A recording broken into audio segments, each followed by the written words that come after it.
Hi everyone, extremely sorry बहुत दिनों बाद एक वीडियो शूट करने के लिए। आज के वीडियो में हम पढ़ने वाले हैं अष्टांग संग्रह का तीसरा अध्याय। पिछले दो वीडियो में जो पिछला भी 7-8 वीडियो है उसमें हमने पहले और दूसरे के बारे में सारा पढ़ लिया। अब हम तीसरे अध्याय यानी कि दिनचर्या अध्याय के बारे में बात करेंगे। दिनचर्या मतलब एक व्यक्ति की लाइफ स्टाइल, एक डे टू डे लाइफ कैसी होनी चाहिए, उसके बारे में अष्टांग संग्रह में क्या लिखा है और किस तरीके के डू एंड डोंट्स बताए हैं उनके बारे में हम बात करेंगे। थोड़ा सा आपको रेफरेंस दे देती हूँ, जो लोग स्टडी करना चाहते हैं अलग अलग संहिताओं की, तो दिनचर्या का वर्णन आचार्य चरक ने चरक संहिता मात्रा श्रुति अध्याय 5 में किया है। सूत्र स्थान के अध्याय 5 मात्रा श्रुति अध्याय में किया है और चरक ने इसका वर्णन चिकित्सा स्थान में अनागत बाधा प्रतिषेध अध्याय में किया है। ठीक है, जिन लोगों को रेफरेंस चाहिए उनके लिए मैं ये चीज बता रही हूँ। अष्टांग संग्रह में तीसरे अध्याय का नाम है दिनचर्या अध्याय। अब दिनचर्या अध्याय के बारे में स्टार्टिंग हम करते हैं। तो सबसे पहले अलग अलग आचार्यों ने अलग अलग तरीके से दिनचर्या की शुरुआत करी है। आचार्य चरक ने जब दिनचर्या की शुरुआत करी है तो उन्होंने अंजन से चालू किया है। अंजन का मतलब होता है आंखों में अंजन लगाना, जो काजल लगाया जाता है, उससे शुरुआत करी है। आचार्य सुश्रुत ने सबसे पहले शुरुआत करी है दिनचर्या की दातोन से। सुबह उठकर सबसे पहले दातोन कर्म करना चाहिए। लेकिन चूंकि अष्टांग संग्रह बाद का ग्रंथ है और काफी आजकल की लाइफ स्टाइल से काफी ज्यादा मिलता जुलता ग्रंथ है, इसलिए अष्टांग संग्रह ने दिन की शुरुआत उठने से करी है। अष्टांग संग्रह में आचार्य वाग्भट दिनचर्या अध्याय की शुरुआत करते समय सबसे पहले बोलते हैं कि इंसान को उठना किस तरीके से चाहिए। उसके लिए एक श्लोक है, ब्रह्म मुहूर्ते उत्तिष्ठे जीर्ण अजीर्णे निरूपयन। अर्थात किसी व्यक्ति को जिसको अपना अच्छा स्वास्थ्य चाहिए, उसे अपने पुराने यानी कि कल रात के खाए हुए खाना पचा है या नहीं पचा, इसका विचार करते हुए उठना चाहिए। इसका मतलब है, इसका तात्पर्य यह है कि जब आपका खाना रात के 8 घंटे, 6 घंटे, 7 घंटे की नींद के बाद पूरी तरीके से पच जाए, तब आपको उठना चाहिए। इसके दो और इंटरप्रिटेशन होते हैं। पहली चीज तो ये, आपको उठना ही तभी चाहिए जब आपका खाना अच्छे से पच चुका हो, आपका शरीर हल्का हो, आपका पेट हल्का हो और आपको नॉर्मल मल त्याग की प्रवृत्ति हो रही हो। दूसरा इसका इंटरप्रिटेशन एक और होता है कि यदि सुबह उठने पर आपको ऐसा लगता है कि आपका पेट भारी है और रात का खाना अभी तक पचा हुआ नहीं है, आपको उल्टी जैसा मन करता है, एसिडिटी लगती है, पेट भारी लगता है, सिर भारी लगता है इत्यादि, इस प्रकार के दूसरे लक्षण आते हैं, तो इसका मतलब है कि आपकी दिनचर्या सही नहीं है और आप अस्वस्थ की श्रेणी में जा रहे हैं। भले ही आपको अभी वर्तमान में किसी प्रकार की बीमारी है या नहीं है, उससे कोई फर्क नहीं पड़ता, लेकिन इसका इंटरप्रिटेशन ये है कि यदि सुबह उठने पर आपको नॉर्मली आपका खाना पचा हुआ नहीं होता है, ये पहला लक्षण है। यदि आपका खाना पचा हुआ नहीं होता है तो उसका मतलब है कि अगले कुछ सालों में आपको किसी ना किसी प्रकार की कोई बीमारी होने वाली है। ये डायरेक्टली आपको मलेरिया, टाइफाइड जैसी बीमारियों के बारे में नहीं, एक लॉन्ग टर्म में आपकी इम्यूनिटी, आपकी बॉडी किस तरीके से वीक हो सकती है, उसका पहला लक्षण है। ब्रह्म मुहूर्त में उठने के बाद नॉर्मल सी चीज है, ब्रह्म मुहूर्त में उठना चाहिए। उसके लिए टाइमिंग उन्होंने बता दी कि जब आपका भोजन अच्छे से जीर्ण हो जाए। ब्रह्म मुहूर्त क्या है? नॉर्मली जो रात्रि का अंतिम प्रहर होता है, उसके अंतिम कला का जो भाग होता है, उसको ब्रह्म मुहूर्त कहा जाता है। इसको हम नहीं ज्यादा डिस्कशन करते क्योंकि इसका ज्यादा आयुर्वेद में कोई ज्यादा इंपॉर्टेंस नहीं है। जो लोग ज्योतिष शास्त्र के ज्ञाता होते हैं या जिनको ज्योतिष में इंटरेस्ट होता है, उनके लिए इस चीज को पढ़ना कि कितना मुहूर्त है, कितने प्रहर है, वो इंपॉर्टेंट होता है। आयुर्वेद में इसका कोई खास इंपॉर्टेंट नहीं है, इसलिए उसको हम यहाँ पर स्किप करते हैं। जनरल आप मान सकते हैं कि जो सुबह का टाइम है 5 बजे से लेकर के सुबह के 6, 6:30 बजे तक का जो टाइम है वो ब्रह्म मुहूर्त कहलाता है। यानी कि आपको लगभग इस समय तक उठ जाना चाहिए। उठने के बाद सबसे इंपॉर्टेंट चीज बताई है शौच कर्म की विधि। इंसान को मल त्याग कैसे करना चाहिए। अब इस मल त्याग में इन्होंने बहुत सारी चीजें बताई हैं कि जैसे कौन सी दिशा होनी चाहिए, किस दिशा में बैठकर मल त्याग करना चाहिए, किस प्रकार की भूमि पे मल त्याग करना चाहिए, किस जगह पर मल त्याग करना चाहिए, बहुत सारी बातें। लेकिन मैं समझती हूँ, ये मेरा इंटरप्रिटेशन है कि चूंकि पुराने समय पे क्या होता था कि लोग बाहर खेतों में जाया करते थे और खेतों में भी ऐसा नहीं होता था जो लोग आज सोचते हैं कि कहीं पर भी खुले में शौच जा रहे हैं। एक शौच जाने की जगह निश्चित होती थी, यानी कि एक सामूहिक रूप से एक स्थान डिसाइड होता था कि पूरा गाँव का गाँव या पूरा जो भी एरिया है एक पर्टिकुलर जगह पर शौच करने के लिए जाएगा। एक तरीके से सार्वजनिक शौचालय थे वो।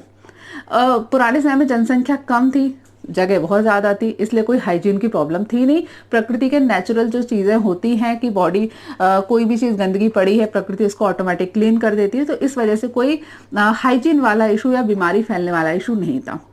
लेकिन वर्तमान समय में जब जनसंख्या इतनी ज़्यादा है कि बाहर खुले में शौच जाना बहुत सारी बीमारियों को न्योता देने की तरह है, तो इस समय पर ये सारी चीज़ें पढ़ना कि कौन सी दिशा में आपको जाना चाहिए उससे कोई इम्पोर्टेंट नहीं होता, क्योंकि हर व्यक्ति के घर में जो शौच का स्थान है वो निश्चित होगा।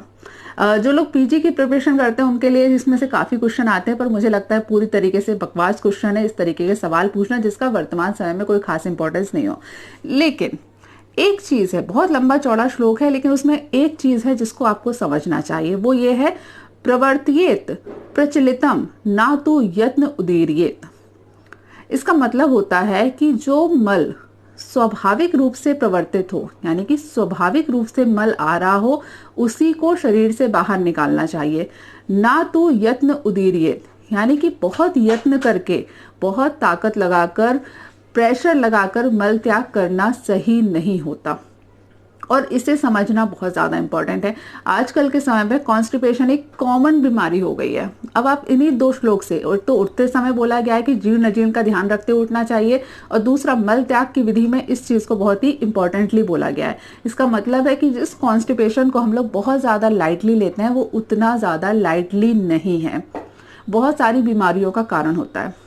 सुबह उठने के बाद शौच करते समय मल की स्वाभाविक प्रवृत्ति होना स्वस्थ होने का एक लक्षण है, एक सही दिनचर्या का लक्षण है। जिन व्यक्तियों को सुबह मल त्याग की प्रवृत्ति नहीं होती है वो जब जबरदस्ती प्रेशर लगाकर मल को बाहर निकालने का प्रयास करते हैं, यत्न के साथ में प्रयास करके मल को बाहर निकालने का प्रयास करते हैं, उन्हें कई प्रकार की बीमारियां होती हैं। होता क्या है, जो एनाल कैनाल की जो रास्ता है, जब आप उस पर बहुत ज़्यादा प्रेशर डालते हो तो उस प्रेशर की वजह से वहाँ की जो ब्लड वेसल्स हैं, ठीक है, जहाँ से खून की सप्लाई होती है, उनके ऊपर भी प्रेशर आता है, और उसकी वजह से काफ़ी सारे डिसऑर्डर हो सकते हैं, जिसमें से फर्स्ट है, इंपॉर्टेंट है, वो है पाइल्स का होना। बवासीर होना, पाइल्स होना लक्षण ही होता है कि आपने मलत्याग के समय प्रेशर डाला है। यदि आप मलत्याग के समय प्रेशर ना डालें तो बवासीर जैसी बीमारी, पाइल्स जैसी बीमारी होती ही नहीं है।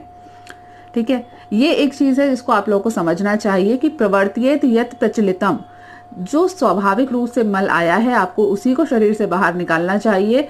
यत्न के साथ में, प्रेशर के साथ में मल त्याग कभी नहीं करना चाहिए। यदि आप मल त्याग प्रेशर के साथ में करते हो तो बहुत सारी बीमारियां होती है। एक और चीज है कि यदि आपको मल त्याग की प्रवृत्ति हो तो उसे रोकने का प्रयास नहीं करना चाहिए। प्रेशर आ रहा है लेकिन उसको टालने का प्रयास नहीं करना चाहिए कि हल्का प्रेशर है, अभी नहीं जाते, थोड़ी देर में जाएंगे, या कुछ अखबार पढ़ लेते हैं, मोबाइल में टाइम पास करते हैं। ये सारी चीजें करना आयुर्वेद की दृष्टि से बिल्कुल ही मना है। एक और लाइन जो मैं आपको और अच्छे से बताना चाहती हूँ उसमें है, ना वेगितो अन्यत कार्य स्यात् जित्वा साध्य आम्या, यानी कि मल का वेग उत्पन्न होने पर यदि आपको मल त्याग करने की इच्छा हो रही है या आप मल त्याग कर रहे हो, उस समय पर आपको कोई दूसरा कार्य नहीं करना चाहिए।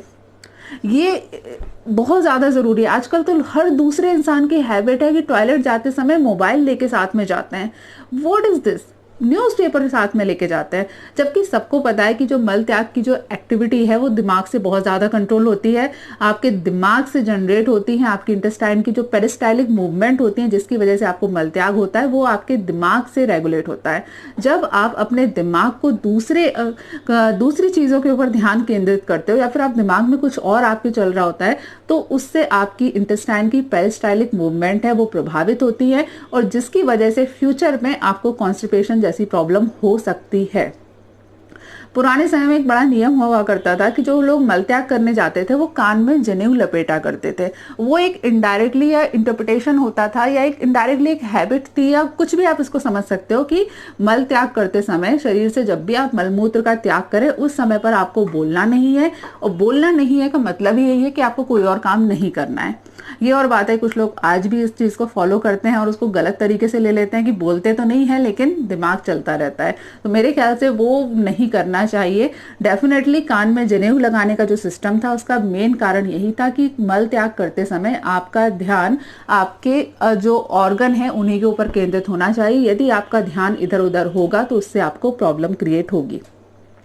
मल त्याग के बाद धोने के लिए बोला गया है, उसके लिए पुराने समय से ये बताई गई हैं कि किस तरीके से पुराने समय की जो मिट्टियां होती थी उससे आपको धोना चाहिए। इस पर भी कई लोग सवाल उठाते हैं, खासतौर से जो नए पढ़े लिखे और एलोपैथी वाले जो लोग होते हैं वो बोलते हैं कि आयुर्वेद में मिट्टी से हाथ धोने के लिए बोला गया है।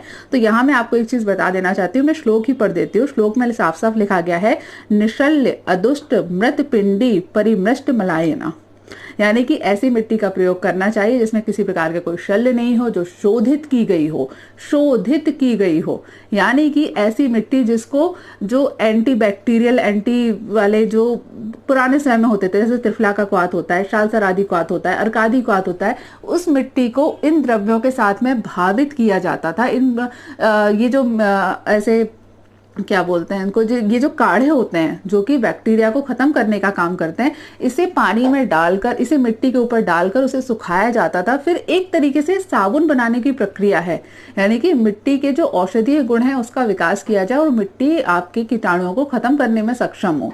ऐसा नहीं है कि आपने कोई भी गंदी मिट्टी उठा ली और उससे साफ करने के लिए आयुर्वेद में बोला गया है, ऐसा बिल्कुल नहीं बोला गया। शोधित मिट्टी का प्रयोग करने के लिए बोला गया है। आजकल भी लोग करते हैं, मुल्तानी मिट्टी का लोग चेहरे के लिए प्रयोग करते हैं, काली मिट्टी का बालों के लिए प्रयोग होता है। मिट्टी की तो एक पूरी चिकित्सा है जिसके पेट के अलग अलग रोगों में अलग अलग प्रकार की मिट्टी का प्रयोग किया जाता है, जिसको प्राकृतिक चिकित्सा के अंतर्गत रखा गया है। तो ये चीज भी आयुर्वेद में बताई गई है। ठीक है, इतना हुआ आज के वीडियो के लिए। रिमाइंड आपको करा देती हूँ क्या क्या इंपॉर्टेंट चीजें जो आपको याद रखना है। पहली चीज तो यदि आप चाहते हो कि आप स्वस्थ रहो तो बहुत ज्यादा जरूरी है कि सुबह उठने पर आपके रात का खाना पच जाए।